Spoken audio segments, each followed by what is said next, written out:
ನನ್ನ ಹೆಸರು ಸ್ನೇಹ ಪ್ರಕಾಶ್ ಉಳ್ಳಾಗಡ್ಡಿ. ನನ್ನ ಶಾಲೆ ಶ್ರೀ ಶಿವಲಿಂಗೇಶ್ವರ ಕನ್ನಡ ಮಾಧ್ಯಮ ಹಿರಿಯ ಪ್ರಾಥಮಿಕ ಶಾಲೆ.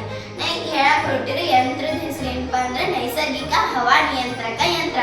ಇದಕ್ಕೆ ಬೇಕಾಗಿರೋ ವಸ್ತುಗಳು, ಅವಶ್ಯಕ ಸಾಮಗ್ರಿಗಳು: ಸಿಲಿಂಡರ್ ಆಕಾರದ ಪ್ಲಾಸ್ಟಿಕ್ ಪೈಪ್ ಬೇಕು, ರೌಂಡ್ ಶೇಪ್ ಒಂದು ಪ್ಯಾನ್ ಬೇಕ್ರಿ, ಆಮೇಲೆ ಸೋಲಾರ್ ಪ್ಯಾನಲ್, ಒಂದು ಬ್ಯಾಟ್ರಿ, ತೆಳುವಾದ ಹತ್ತಿ ಬಟ್ಟೆ, ತಾಮ್ರದ ತಂತಿಗಳು, ಒಂದು ನಟ್ ಬೋರ್ಡ, ಒಂದು ಸ್ವಿಚ್ ಬೇಕ್ರಿ.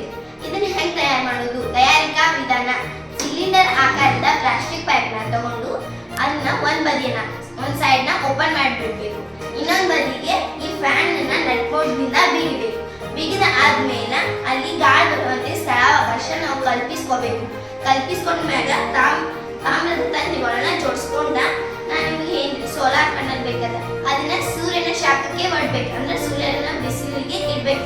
ಇಟ್ಟ ಅದು ಚಾರ್ಜ್ ಆಗುವಂತೆ ನೋಡ್ಕೋಬೇಕು. ಆಮೇಲೆ ಅದಕ್ಕೆ ತಾಮ್ರದ ತಂತಿಗಳನ್ನ ಬ್ಯಾಟ್ರಿಗೆ ಜೋಡಿಸ್ಕೋಬೇಕು. ಜೋಡಿಸ್ಕೊಂಡ್ಮ್ಯಾಗ ನಮ್ಗ ತಂಪಾದ ಗಾಳಿ ಬರ್ತೈತಿ.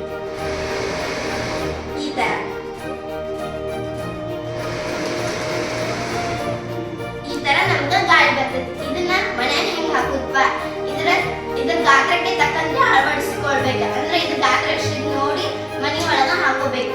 ಮತ್ತೆ ಈ ಸೋಲಾರ್ ಪ್ಯಾನಲ್ ನ ಬಿಸಿಲು ಬರೋ ಜಾಗಕ್ಕಿಟ್ಟು ಇದನ್ನ ತಾಮ್ರದ ತಂತಿಗಳನ್ನ ಇದಕ್ಕ ಜಾಯಿಂಟ್ ಮಾಡಿದಾಗ ನಮಗ ಗಾಳಿ ಬರ್ತೈತಿ.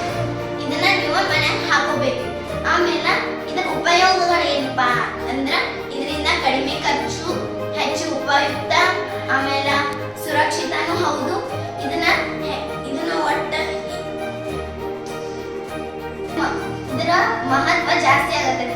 ದಿನ ವಾಯು ಮಾಲಿನ್ಯದ ಮಹತ್ವ ಹೆಚ್ಚಾಗತ್ತೈತಿ. ಅದರ ಪರಿಣಾಮಗಳು ಹೆಚ್ಚಾಗತ್ತವ. ಅದರಿಂದ ಈ ಯಂತ್ರವನ್ನ ನಾವು ಅಭಿವೃದ್ಧಿ ಮಾಡಿದ್ವು. ಇದರ ಉಪಯೋಗಗಳು ಏನಪ್ಪಾ? ಹೆಚ್ಚು ಸುರಕ್ಷಿತ ಹಾಗೂ ಉಪಯುಕ್ತ, ಸುಲಭ ನಿರ್ವಹಣೆ ಮತ್ತು ಕಡಿಮೆ ಹಣ. ಇದರ ಪರಿಸರ ಸ್ನೇಹಿ ಹಾಗೂ ವಾಯು ಮಾಲಿನ್ಯ ರಹಿತವಾಗಿದೆ. ವಿದ್ಯುತ್ತಿನ ಅಭಾವವನ್ನು ಹೋಗಲಾಡಿಸ್ತೈತಿ. ಮತ್ತ ಇದು ಸುಲಭ ನಿರ್ವಹಣೆ, ಕಡಿಮೆ ಖರ್ಚು. ಧನ್ಯವಾದಗಳು.